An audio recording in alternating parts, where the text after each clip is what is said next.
Olá, sou o Charles da Silva Gomes, vou apresentar a iniciação científica da qual fui bolsista, adolescentes masculinos e saúde sexual. Fui orientado pela professora doutora Beatriz Bermudes. Nosso estudo parte da problemática, da dificuldade, os desafios da abordagem médica, da sexualidade, da puberdade, e da realização do exame da genitália masculina, o exame andrológico, em consultas médicas, seja pela perda de segmento, que leva esses adolescentes a buscar atendimento muitas vezes só em situações de adoecimento agudo, pela pouca valorização da andrologia, se comparado à ginecologia, por exemplo, e outros fatores limitantes. Esse estudo objetiva é entender o que o adolescente pensa sobre uma consulta andrológica, sua abertura a, a esse assunto, a essa abordagem, ao exame e outros fatores relacionados. Para isso, foi feito por meio de questionários objetivos passados em escolas 6 escolas públicas do Paraná e do Rio de Janeiro, e também no ambulatório de adolescentes do Hospital das Clínicas da Universidade Federal do Paraná.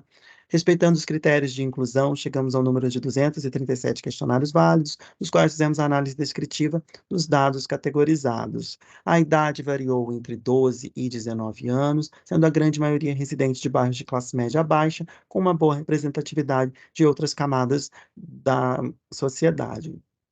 Explicando o exame andrológico e perguntando a importância, a grande maioria relatou ser muito importante, mas a maioria também disse que não gostaria de realizar o exame, mas poderia permitir. Somente 7% não permitiria de forma alguma. Então, para a maioria, não há uma aversão, mas também não há uma demanda espontânea.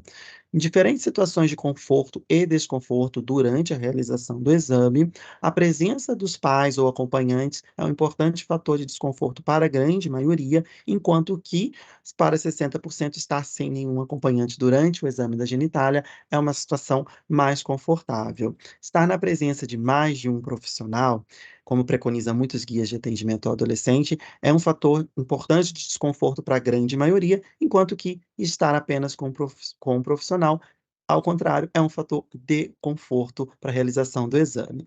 Ser examinado por um profissional desconhecido é desconfortável para 44% dos entrevistados, enquanto que por um profissional conhecido é mais confortável para 56% dos entrevistados. Gênero e idade não parecem ser fatores relevantes para esses adolescentes, e perguntando sobre os status médicos das alterações andrológicas mais relevantes na adolescência, somente demonstraram conhecimento e certeza em relação à fimose. Demais alterações que podem cursar, por exemplo, com emergência clínica, a grande maioria desconhece e não sabe seu status médico sobre tais alterações.